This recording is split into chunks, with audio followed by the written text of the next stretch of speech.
Hello guys, कैसे हैं आप सभी। आज आपके लिए क्लास 11th भूगोल की बुक भारत भौतिक पर्यावरण का चैप्टर 5 प्राकृतिक वनस्पति लेकर आया हूं। तो चलिए फिर वीडियो को शुरू करता हूं। अगर आप इस चैनल पर नए हो और आपने चैनल को सब्सक्राइब नहीं किया, चैनल को सब्सक्राइब कर लीजिए और नोटिफिकेशन बेल को ऑल पर सेट कर लीजिए, जिससे आपको आने वाली सभी वीडियो का नोटिफिकेशन मिल सके।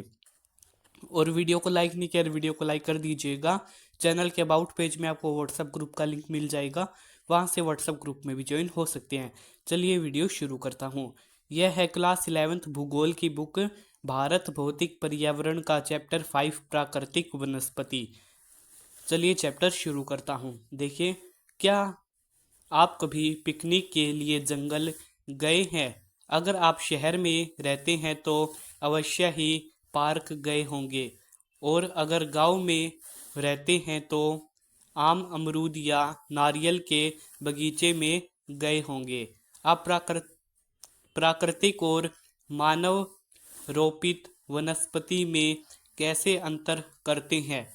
जो पौधा जंगल में प्राकृतिक परिस्थितियों में फलता फूलता है, वही पेड़ आपके बगीचे में मानव देखरेख में उगाया जा सकता है। प्राकृतिक वनस्पति से अभिप्राय उसी पौधा समुदाय से है जो लंबे समय तक बिना किसी बाहरी हस्तक्षेप के उगता है, और इसकी विभिन्न प्रजातियां वहां पाई जाने वाली मिट्टी और जलवायु परिस्थितियों में यथासंभव स्वयं को ढाल लेती है। भारत में विभिन्न प्रकार की प्राकृतिक वनस्पति पाई जाती है। हिमालय पर पर्वतों पर शीतोष्णकटिबंधीय वनस्पति उगती है। पश्चिमी घाट तथा अंडमान और निकोबार द्वीप समूह में उष्णकटिबंधीय वर्षावन पाए जाते हैं। डेल्टा क्षेत्रों में उष्ण कटिबंधीय वन व मैंग्रोव तथा राजस्थान के मरुस्थल और अर्धमरुस्थल क्षेत्रों में विभिन्न प्रकार की झाड़ियाँ, कैक्टस और कांटेदार वनस्पति पाई जाती है। मिट्टी और जलवायु में विभिन्नता के कारण भारत में वनस्पति में क्षेत्रीय विभिन्नताएं पाई जाती है। प्रमुख वनस्पति प्रकार तथा जलवायु परिस्थिति के आधार पर भारतीय वनों को निम्न प्रकारों में बांटा जा सकता है। वनों के प्रकार: पहला है उष्णकटिबंधीय सदाबहार एवं अर्ध सदाबहार वन। दूसरा है उष्णकटिबंधीय पर्णपाती वन। तीसरा है उष्णकटिबंधीय कांटेदार वन। चौथा है पर्वतीय वन, और पांचवा और लास्ट है वेलांचली व अनूप वन। चलिए सबसे पहले उष्णकटिबंधीय सदाबहार एवं अर्ध सदाबहार वन के बारे में पढ़ते हैं। ये वन पश्चिमी घाट के पश्चिमी ढाल पर उत्तर पूर्वी क्षेत्र की पहाड़ियों पर और अंडमान और निकोबार द्वीप समूह में पाए जाते हैं। ये उन उष्ण और आर्द्र प्रदेशों में पाई जाती हैं जहां वार्षिक वर्षा 200 सेंटीमीटर से अधिक होती है और औसत वार्षिक तापमान 22 डिग्री सेल्सियस से अधिक रहता है। उष्णकटिबंधीय वन सघन और परतों वाले होते हैं, जहां भूमि के नज़दीक झाड़ियां और बेलें होती हैं। इनके ऊपर छोटे कद वाले पेड़ और सबसे ऊपर लंबे पेड़ होते हैं। इन वनों में वृक्षों की लंबाई 60 मीटर या उससे भी अधिक हो सकती है, क्योंकि इन पेड़ों के पत्ते झड़ने, फूल आने और फल लगने का समय अलग अलग है, इसलिए ये वर्ष भर हरे भरे दिखाई देते हैं। इनमें पाए जाने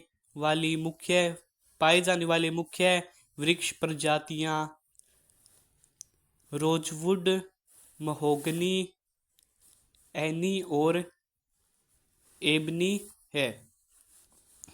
उसके बाद आगे देखिए, अर्ध सदाबहार वन इन्हीं क्षेत्रों में अपेक्षाकृत कम वर्षा वाले भागों में पाई जाती हैं। ये वन सदाबहार और आर्द्र पर्णपाती वनों के मिश्रित रूप हैं। इनमें मुख्य वृक्ष प्रजातियां साइडर, होलक और कैल है। अंग्रेज भारत में वनों की आर्थिक महत्ता को समझते थे और इसीलिए उन्होंने इनका बड़े पैमाने पर दोहन करना शुरू किया। इससे वनों की संरचना भी बदलती चली गई। गढ़वाल और कुमाऊं में पाए जाने वाले ओक के स्थान पर चीड़ के पेड़ उगाए गए जो रेल पटरी बिछाने के लिए आवश्यक थे। चाय, कॉफी और रबड़ के बागान लगाने के लिए भी वनों को साफ किया गया। लकड़ी ऊष्मारोधक होती है, इसलिए अंग्रेजों ने इसका प्रयोग इमारत निर्माण में भी भरपूर मात्रा में किया।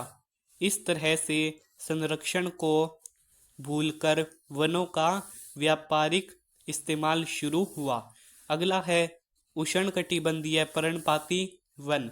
भारतवर्ष में ये वन बहुतायत में पाई जाती है। इन्हें मानसून वन भी कहा जाता है। ये वन उन क्षेत्रों में पाई जाती हैं जहां वार्षिक वर्षा 70 से 200 सेंटीमीटर होती है। जल उपलब्धता के आधार पर इन वनों को आर्द्र और शुष्क पर्णपाती वनों में विभाजित किया जाता है। आर्द्र पर्णपाती वन उन क्षेत्रों में पाई जाती हैं जहां वर्षा 100 से 200 सेंटीमीटर होती है। ये वन उत्तर पूर्वी राज्यों और हिमालय के गिरिपद, पश्चिमी घाट के पूर्वी ढालों और ओडिशा में उगते हैं। सागवान, साल, शीशम, हुर्रा, महुआ, आंवला, सेम, कुसुम और चंदन आदि प्रजातियों के वृक्ष इन वनों में पाए जाते हैं। शुष्क पर्णपाती वन देश के उन विस्तृत भागों में मिलते हैं जहां वर्षा 70 से 100 सेंटीमीटर होती है। आर्द्र क्षेत्रों की और ये वन आर्द्र पर्णपाती और शुष्क क्षेत्रों की ओर कांटेदार वनों के मिल जाते हैं। ये वन प्रायद्वीप में अधिक वर्षा वाले भागों और उत्तर प्रदेश व बिहार के मैदानी भागों में पाई जाती हैं। अधिक वर्षा वाले प्रायद्वीपीय पठार और उत्तर भारत के मैदानों में ये वन पार्कनुमा भूदृश्य बनाते हैं, जहां सागवान और अन्य पेड़ों के बीच हरी भरी घास होती है। शुष्क ऋतु शुरू होते ही इन पेड़ों के पत्ते झड़ जाते हैं और घास के मैदान में नग्न पेड़ खड़े रह जाते हैं। इन वनों में पाए जाने वाले मुख्य पेड़ों में तेंदू, पलास, अमलतास, बेल, खैर और अक्सलवुड इत्यादि है। राजस्थान के पश्चिमी और दक्षिणी भागों में कम वर्षा और अत्यधिक पशुचारण के कारण प्राकृतिक वनस्पति बहुत विरल है। उसके बाद अगला है उष्णकटिबंधीय कांटेदार वन। उष्णकटिबंधीय कांटेदार वन उन भागों में पाए जाते हैं जहां वर्षा 60 सेंटीमीटर से कम होती है। इन वनों में कई प्रकार की घास और झाड़ियां शामिल है। इनमें दक्षिण पश्चिमी पंजाब, हरियाणा, राजस्थान, गुजरात, मध्य प्रदेश और उत्तर प्रदेश के अर्धशुष्क क्षेत्र शामिल है। इन वनों में पौधे लगभग पूरे वर्ष पर्ण रहित रहते हैं और झाड़ियों जैसे लगते हैं। इनमें पाई जाने वाली मुख्य प्रजातियां बबूल, बेर, खजूर, खैर, नीम, खेजड़ी और पलास इत्यादि है। इन वृक्षों के नीचे लगभग 2 मीटर लंबी गुच्छ घास उगती है। अगला है पर्वतीय वन। पर्वतीय क्षेत्रों में ऊंचाई के साथ तापमान घटने के साथ साथ प्राकृतिक वनस्पति में भी बदलाव आता है। इन वनों को दो भागों में बांटा जा सकता है, उत्तरी पर्वतीय वन और दक्षिणी पर्वतीय वन। ऊंचाई बढ़ने के साथ हिमालय पर्वत श्रृंखला में उष्णकटिबंधीय वनों से टुंड्रा में पाई जाने वाली प्राकृतिक वनस्पति पाई जाती है। हिमालय के गिरिपथ पर पर्णपाती वन पाई जाती हैं। इसके बाद 1.000 से 2.000 मीटर की ऊंचाई पर आर्द्र शीतोष्ण कटिबंधीय प्रकार के वन पाए जाते हैं। उत्तर पूर्वी भारत की उच्चतर पहाड़ी श्रृंखलाओं और पश्चिम बंगाल और उत्तरांचल के पहाड़ी इलाकों में चौड़े पत्तों वाले ओक और चेस्टनट जैसे सदाबहार वन पाए जाते हैं। इस क्षेत्र में 1500 से 1750 मीटर की ऊंचाई पर व्यापारिक महत्व वाले चीड़ के वन पाए जाते हैं। हिमालय के पश्चिमी भाग में बहुमूल्य वृक्ष प्रजाति देवदार के वन पाए जाते हैं। देवदार की लकड़ी अधिक मजबूत होती है और निर्माण कार्य में प्रयुक्त होती है। इसी तरह चिनार और वालन, जिसकी लकड़ी कश्मीर हस्तशिल्प के लिए इस्तेमाल होती है, पश्चिमी हिमालय क्षेत्र में प्रचुर मात्रा में पाई जाती हैं। ब्लू पाइन और स्पैरूस 2225 से 3048 मीटर की ऊंचाई पर पाई जाती हैं। इस ऊंचाई पर कई स्थानों पर शीतोष्ण कटिबंधीय घास भी उगती है। इससे अधिक ऊंचाई पर एल्पाइन वन और चारागाह पाई जाती हैं। 3000 से 4000 मीटर की ऊंचाई पर silver fir, Juniper, pine, birch और रोडोडेंड्रान आदि वृक्ष मिलते हैं।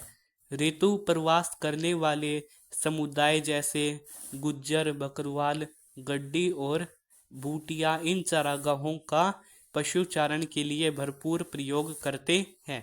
शुष्क उत्तरी ढालों की तुलना में अधिक वर्षा वाले हिमालय के दक्षिणी ढालों पर अधिक वनस्पति पाई जाती है। अधिक ऊंचाई वाले भागों में टुंड्रा वनस्पति जैसे मांस और लाइकन आदि पाई जाती है। दक्षिणी पर्वतीय वन मुख्यतः प्रायद्वीप के 3 भागों में मिलते हैं: पश्चिमी घाट, विंध्याचल और नीलगिरी पर्वत श्रृंखलाएं।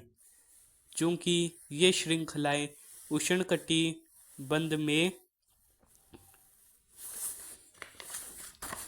पड़ती हैं और इनकी समुद्र तल से ऊंचाई लगभग 1500 मीटर ही है, इसलिए यहाँ ऊंचाई वाले क्षेत्र में शीतोष्ण कटिबंधीय और निचले क्षेत्रों में उपोष्ण कटिबंधीय प्राकृतिक वनस्पति पाई जाती है। केरल, तमिलनाडु और कर्नाटक प्रांतों में पश्चिमी घाट में इस तरह की वनस्पति विशेषकर पाई जाती है। नीलगिरी, अन्नामलाई और पालनी पहाड़ियों पर पाए जाने वाले शीतोष्ण कटिबंधीय वनों को शोलास के नाम से जाना जाता है। इन वनों में पाए जाने वाले वृक्षों मग्नोलिया, लैरेल, सिनकोना और वेटल का आर्थिक महत्व है।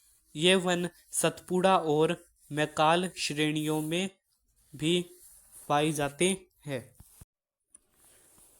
उसके बाद फिर अगला टॉपिक है वेलांचली व अनुपवन, यानी जो पांचवें प्रकार का वन है वह हम उसके बारे में पढ़ेंगे। देखिए, भारत में विभिन्न प्रकार के आर्द्र व अनुप आवास पाए जाते हैं।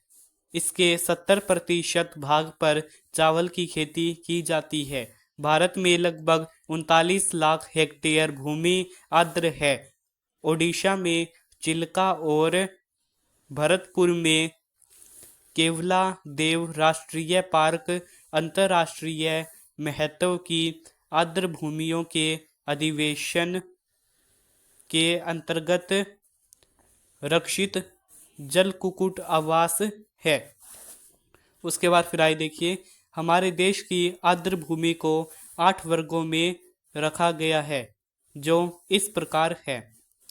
पहला है दक्षिण में दक्कन पठार के जलाशय और दक्षिण पश्चिमी तटीय क्षेत्र की लैगून व अन्य आर्द्र भूमि। सेकंड है राजस्थान, गुजरात और कच्छ की खारे जल वाली भूमि। थर्ड है गुजरात राजस्थान से पूर्व केवलादेव राष्ट्रीय पार्क और मध्य प्रदेश की ताजा जल वाली झीलें व जलाशय। फोर्थ है भारत के पूर्वी तट पर डेल्टाई आर्द्र भूमि व लैगून, चिल्का झील आदि। फिर फिफ्थ है गंगा के मैदान में ताजा जल वाले कच्छ क्षेत्र। छठा है ब्रह्मपुत्र घाटी में बाढ़ के मैदान व उत्तर पूर्वी भारत और हिमालय गिरिपथ के कच्छ एवं अनूप क्षेत्र। और सातवां है कश्मीर और लद्दाख की पर्वतीय झीलें और नदियां। और आठवां है अंडमान और निकोबार द्वीप समूह के द्वीप चापों के मैंग्रोव वन और दूसरे आर्द्र क्षेत्र। ये 8 वर्ग दिए हुए थे। अब आइए देखिए, मैंग्रोव लवण, कच्छ, ज्वारीय, संकरी, खाड़ी, पंख मैदानों और ज्वारनद मुख के तटीय क्षेत्रों पर उगते हैं। इनमें बहुत से लवण से न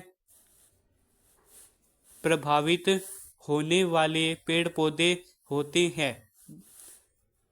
बंदे जल व ज्वारीय प्रवाह की संकरी खाड़ियों से आड़े तिरछे ये वन विभिन्न किस्म के पक्षियों को आश्रय प्रदान करते हैं। तो आपने इस वीडियो को अभी तक लाइक नहीं किया, वीडियो को लाइक कर दीजिएगा। भारत में मैंग्रोव वन 6740 वर्ग किलोमीटर क्षेत्र में फैला है, जो विश्व के मैंग्रोव क्षेत्र का 7% है। ये अंडमान और निकोबार द्वीप समूह व पश्चिम बंगाल के सुंदरवन डेल्टा में अत्यधिक विकसित है। इसके अलावा ये महानदी गोदावरी और कृष्णा नदियों के डेल्टाई भाग में पाई जाती हैं। इन वनों में बढ़ते अतिक्रमण के कारण इनका संरक्षण आवश्यक हो गया है। अब अगला है वन और जीवन। असंख्य जनजातीय लोगों के लिए वन एक आवास, रोजी रोटी और अस्तित्व है। ये उन्हें भोजन, फल, खाने लायक वनस्पति, शहद, पौष्टिक जड़ें और शिकार के लिए वन्य जानवर प्रदान करते हैं। ये उन्हें घर बनाने का सामान और कलाकारी की वस्तुएं देते हैं। जनजातीय समुदायों के लिए वनों की महत्ता सभी जानती हैं, क्योंकि ये उनके जीवन और आर्थिक क्रियाओं के आधार हैं। वनों और जनजाति समुदायों में घनिष्ठ संबंध है और इनमें से एक का विकास दूसरे के बिना असंभव है। वनों के विषय में इनके प्राचीन व्यवहारिक ज्ञान को वन विकास में प्रयोग किया जा सकता है। जनजातियों को वनों से गौण उत्पाद संग्रह करने वाले न समझकर उन्हें वन संरक्षण में भागीदार बनाया जाना चाहिए। अब अगला है वन संरक्षण। वनों का जीवन और पर्यावरण के साथ जटिल संबंध है। वन प्रत्यक्ष और अप्रत्यक्ष रूप से हमें बहुत आर्थिक व सामाजिक लाभ पहुंचाते हैं। अतः वनों के संरक्षण की मानवीय विकास में एक महत्वपूर्ण भूमिका है। फलस्वरूप भारत सरकार ने पूरे देश के लिए वन संरक्षण नीति 1952 में लागू की, जिसे 1988 में संशोधित किया गया। इस नई वन नीति के अनुसार सरकार सतत पोषणीय वन प्रबंध पर बल देगी, जिससे एक ओर वन संसाधनों का संरक्षण व विकास किया जाएगा और दूसरी तरफ स्थानीय लोगों की आवश्यकताओं को पूरा किया जाएगा। उसके बाद आगे देखिए, इस वन नीति के निम्नलिखित उद्देश्य है। पहला है देश में 33% भाग पर वन लगाना, जो वर्तमान राष्ट्रीय स्तर से 6% अधिक है। पर्यावरण संतुलन बनाए रखना तथा पारिस्थितिक असंतुलित क्षेत्रों में वन लगाना।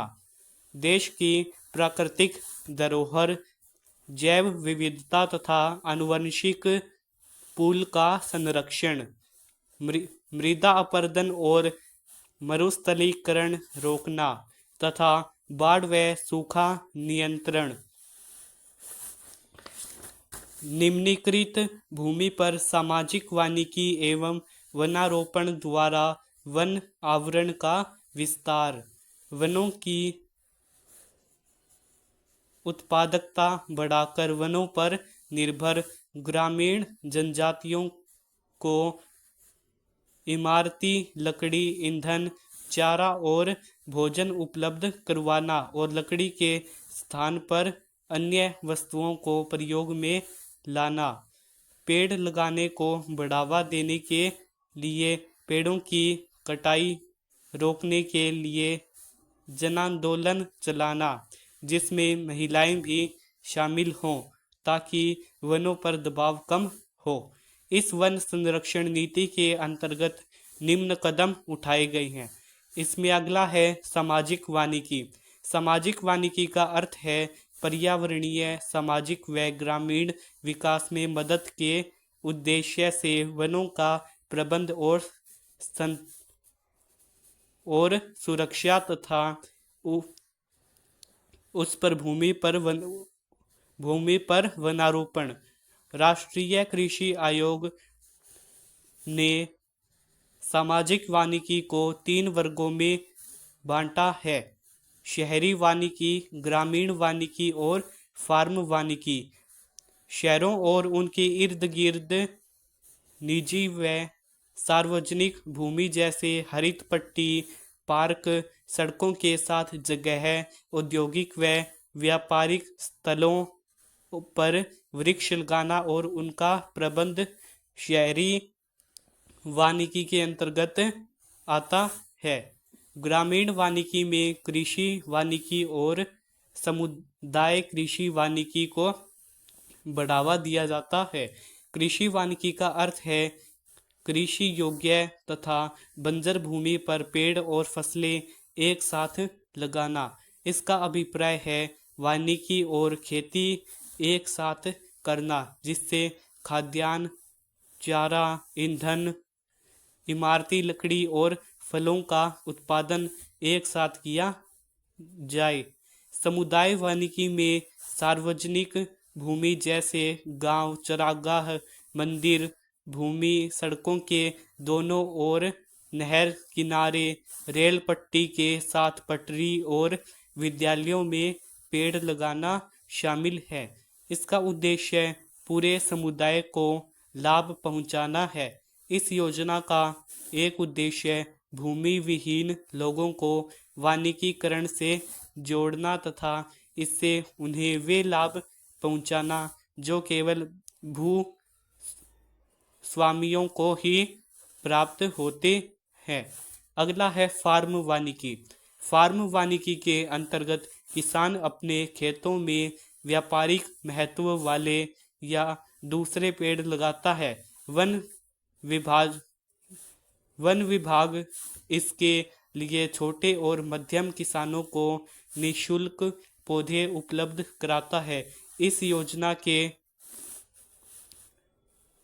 तहत कई तरह की भूमि जैसे खेतों की मेड़े, चरागाह, घास स्थल, घर के पास पड़ी खाली जमीन और पशुओं के बाड़ों में भी पेड़ लगाए जाते हैं। अगला है वन्य प्राणी। आपने चिड़ियाघर में पिंजरों में जंतु और पक्षी दोनों देखे होंगे। भारत में वन्य प्राणी एक महान प्राकृतिक धरोहर है। यह अनुमान लगाया गया है कि विश्व के ज्ञात पौधों और प्राणियों की किस्मों में से 4-5% किस्में भारत में पाई जाती हैं। हमारे देश में इतने बड़े पैमाने पर जैव विविधता पाए जाने का कारण यहाँ पर पाए जाने वाले विभिन्न प्रकार के पारिस्थितिकी तंत्र हैं जिन्हें हमने युगों से संरक्षित रखा है। समय के साथ पारिस्थितिकी तंत्रों के आवास मानव क्रियाओं द्वारा प्रभावित हुए और परिणाम स्वरूप जैव प्रजातियों की संख्या काफ़ी कम हो गई है। कुछ जैव प्रजातियां तो लुप्त होने के कगार पर है। वन्य प्राणियों की संख्या कम होने के मुख्य कारण इस प्रकार है। पहला है औद्योगिकी और तकनीकी विकास के कारण लोगों के दोहन की गति तेज हुई।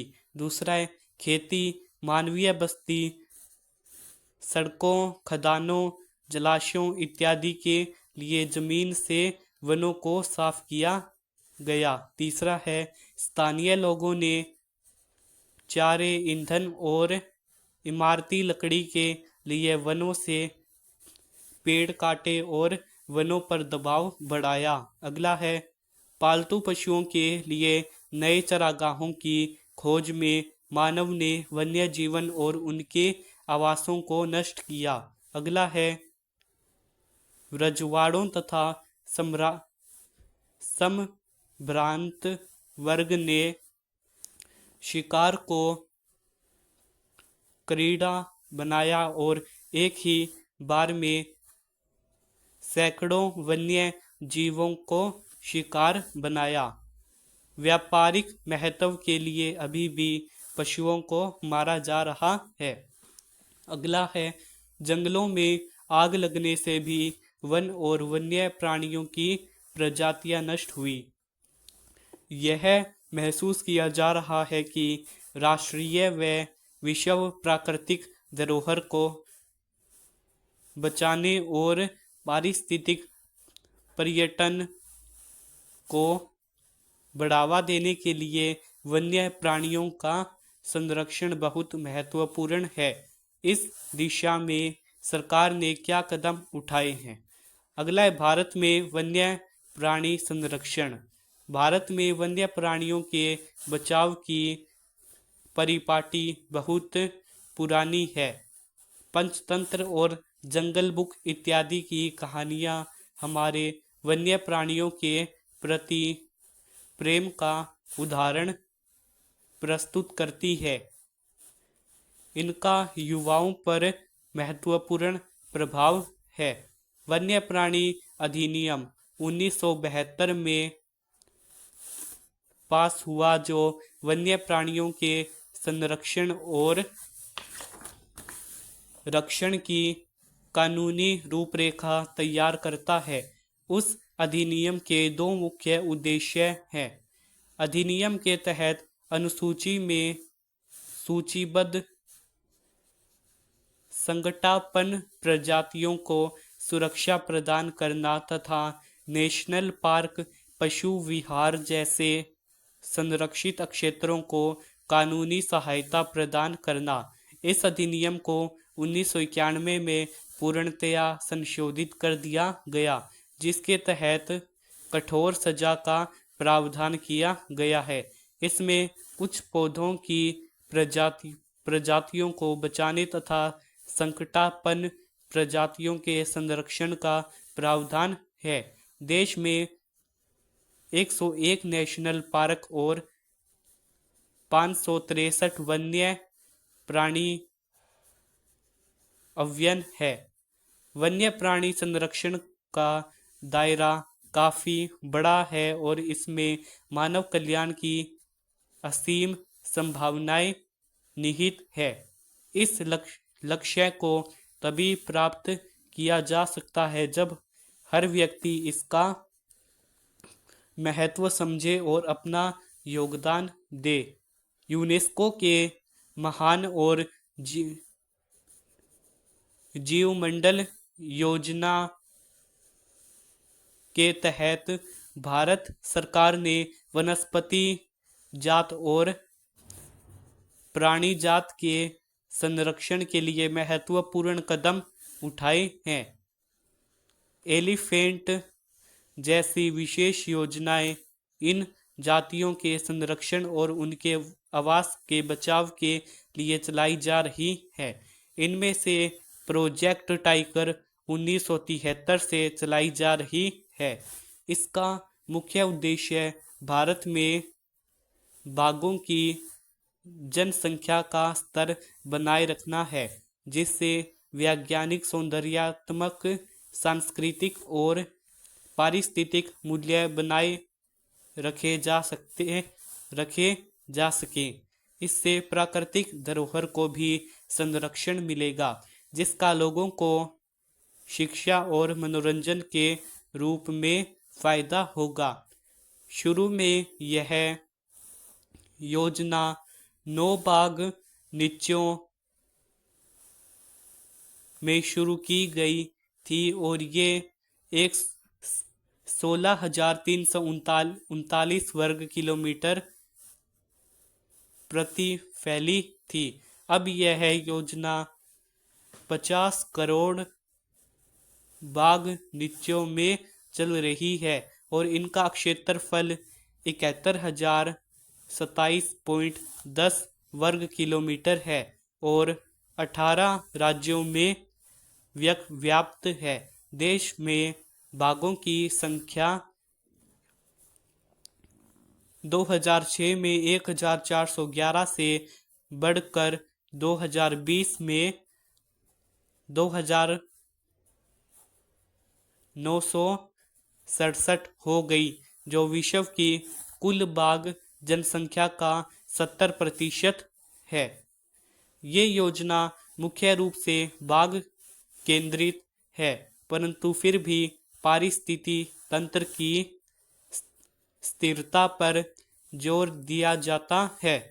बाघों की संख्या का स्तर तभी ऊंचा रह सकता है जब पारिस्थितिक तंत्र के विभिन्न पोषण स्तरों और इसकी भोजन कड़ी को बनाए रखा जाए। इसके अलावा भारत सरकार द्वारा कुछ और परियोजनाएं जैसे मगरमच्छ परियोजना, हंगुल परियोजना और हिमालय कस्तूरी मृग परियोजना भी चलाई गई है। अब अगला टॉपिक है जीवमंडल निश्चय। जीवमंडल निश्चय आरक्षित क्षेत्र विशेष प्रकार के भौमिक और तटीय पारिस्थितिक तंत्र हैं, जिन्हें यूनेस्को के मानव और जीवमंडल प्रोग्राम के अंतर्गत मान्यता प्रदान है। जैसा कि आरेख 5.1 में दिखाया गया है। जीवमंडल निश्चय के 3 मुख्य उद्देश्य हैं। भारत में 18 जीवमंडल निश्चय है। परियोजना 5.1, इनमें से 12 जीवमंडल निश्चय यूनेस्को द्वारा जीवमंडल निश्चय विश्व नेटवर्क पर मान्यता प्राप्त है। संरक्षण, जैव विविधता और पारिस्थितिक तंत्रों का संरक्षण। विकास, पर्यावरण और विकास का मेलजोल। फिर है जीवमंडल निश्चय। व्यवस्था, अनुसंधान और देखरेख के लिए अंतर्राष्ट्रीय नेटवर्क। उद्देश्य, तालिका 5.1 जीवमंडल निश्चयों की सूची।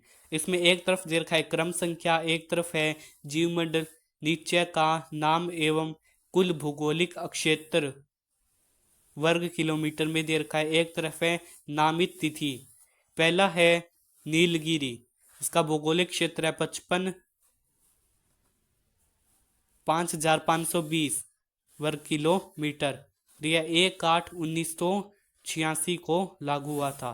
फिर अगला है नंदा देवी, मैं आपको बता रहा हूँ, आप ये खुद ही देख सकते हैं अपनी बुक में।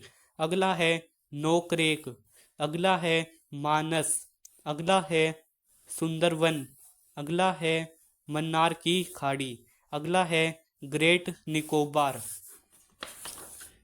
फिर उसके बाद अगला है सिमलीपाल, अगला है डिब्रू साइकोवा, अगला है दिहांग देबांग, अगला है पंचमढ़ी, अगला है कंचनजुंगा, अगला है अगस्त्य मलाई, अगला है अचन कमर अमरकंटक, अगला है कच्छ, फिर अगला है ठंडा रेगिस्तान, अगला है शेष अचलम और अगला है पन्ना। फिर है स्थिति प्रांत, वायमाद, नगर हक्कल, बांदीपुर, मुदु मलाई, नीलम्बूर, साइलेट वैली और सिलीगुड़ी पहाड़ियाँ, तमिलनाडु, केरल और कर्नाटक। जो ये यहाँ पर आपके लिए जो दिया है, यह पूरी सारणी आप खुद ही यहाँ पर देख सकते हैं। फिर उसके बाद आगे देखिए, इसी के साथ आपका भी ये चैप्टर कंप्लीट होता है। कैसी लगी है वीडियो कमेंट करके ज़रूर बताइएगा। मिलते हैं नेक्स्ट वीडियो में।